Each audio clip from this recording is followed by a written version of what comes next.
just popping on, giving you a little tarot card for the day. Not in the normal way of a tarot card for the day though, but the Tarotfeely, which is the meditation side, the meditation that I love to do with the tarot. And the reason I do the Tarotfeely is because when you look at a card with your eyes, you read it with your eyes, you don't read it with your intuition or your inner sight, so to speak. So I want to start today by doing a Tarotfeely with you. And you don't need a deck, but if you have one and you want to grab one, you can. And if you don't, you can just tune into what I've got in between my hands. But this card, I'm going to set an intention for this card. And this intention is going to be, aha, this one's sticking. Okay, so we don't look at it, we place it between our hands. But the intention, isn't it interesting? It started sticking when I had an intention. It's about this current time between what was called the new moon of no return, which was the Aries new moon that we had on the 17th of April.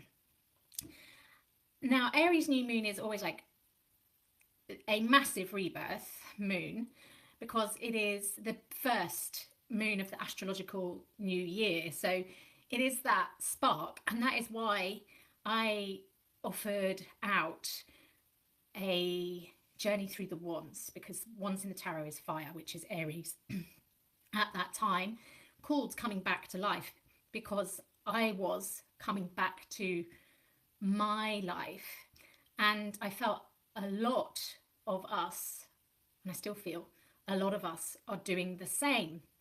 So what happened was interesting. I had a beautiful group of people. We did the 14 days through the wands. And usually you can think that wands are about pushing through fire, determination, drive, ambition. But actually what happened was a real mastering of stoking our own internal fire, letting go of that which is old or outdated or doesn't belong to us.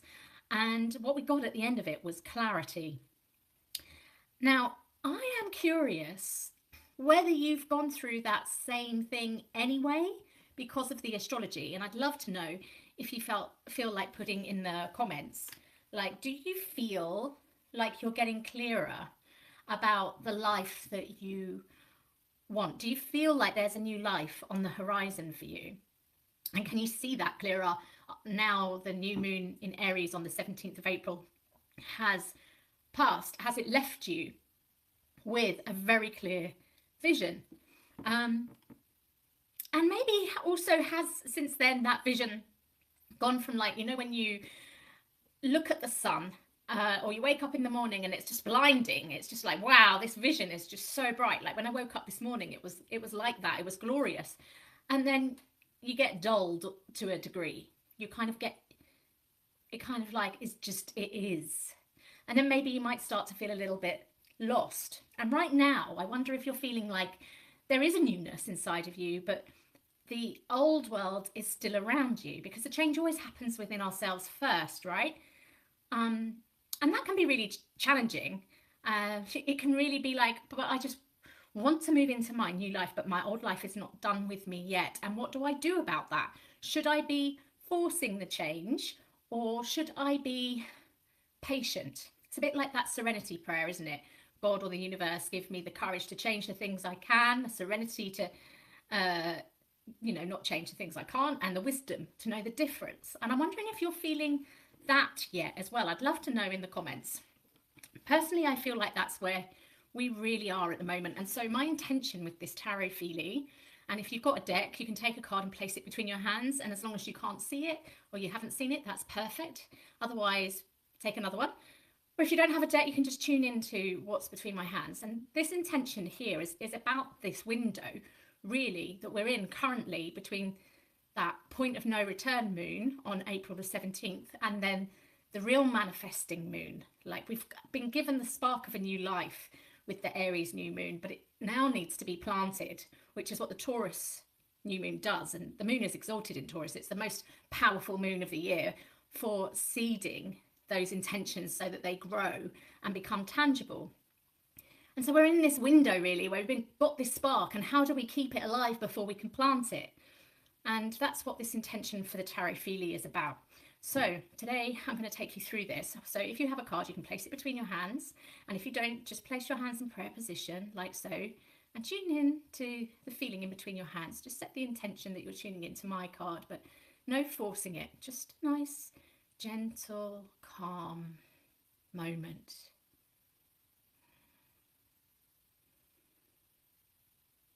Just tune into the feeling in between your hands. Maybe it's tingly or heat or cool or wind. And let that feeling just breathing it into your body. So just relaxing, releasing, opening, and letting it just infuse you.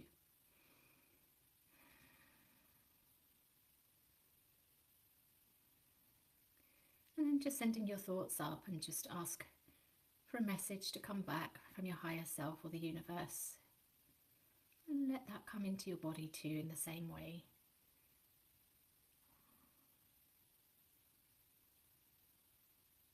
Maybe you get a vision, maybe you hear something, maybe you feel something, or maybe not. Wherever you are, just come back round, and I'd love to know in the comments what you got. So please do just let me know. And whilst you write that, I'm going to go through and see what this has to say about this current window. Interesting. That really does look like a window, doesn't it? It does look like a portal. It is very much what I have just been speaking about, because the Seven of Inspiration is actually the Seven of Wands. So it is that fire element. And it's 7 is about endurance. So it's like keeping that spark that you can see there in the card alive or open, keeping that new internal you that you feel inside alive, whilst this old crustacean of a life is really, it's still there. And so if you look at this, it looks like hard work. It looks like she's taking a lot of strength, and it's taking a lot of power for her to do this. But, and this is where the Tarotfeely is quite amazing, this was the opposite of what I was feeling. And this is where sometimes people get confused with the Tarotfeely, because they think that it should be about guessing the card or getting the card right. And it's sometimes you do a Tarotfeely and it so is the card, and sometimes you do it and it so isn't the card. But the reason it so isn't the card is because it's the antidote. It's never in between. It's either really bang on or it's really opposite. And this is why the feeling and tuning in with the feeling and not the eyes is really important. Because if I was just reading from this, I'd just be giving you how it is at the moment. It wouldn't be that helpful. And that is why when we close the eyes and we tune into the feelings and we ask for a message from the higher self, we get something that is helpful, something that is an antidote to feeling like this, because this is quite hard. This is quite an intense window from the 17th of April to the 18th of May. But when you do a Tarotfeely and you don't see that, you can't judge that. You get a different message, a higher message. So when I was sat with this card between my hands, this is not what I felt. I felt the most gorgeous feeling of bliss. I felt gentle expansion. So there's expansion in this card, but it's like she's pushing. There's nothing gentle about it. This was like, just let go. Just, what if you just trust that this change is quietly happening? And that can be really hard after maybe some dramatic change that might be on the cards, so to speak. And so it feels like there's a need to kind of let the fire start going into Taurus season, which is the Pentacles. And I wondered if we'd get Pentacles today, but we haven't. We've got Wands, which is still the fire. However, in my Yogi tea today, this says, your values are magnetically attracting things. Now that is bang on for the Pentacles or the Earth journey. So we are astrologically going into Taurus, which is the Earth journey. And so on May the 6th, I'm going to open up and I'm going to do a new 14-day journey through the Pentacles, because they are the element of earth. And quite often people will think of Pentacles as money, and that it's to do with manifesting money, or yeah, I guess because there's coins on the cards, it makes you feel that way.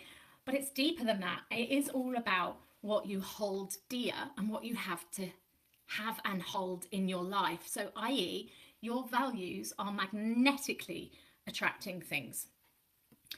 And so this journey is going to be called Rebirth Your Worth. So Back to Life was one journey. Whether you were in it or not, the astrology will carry you through in some way, shape or form.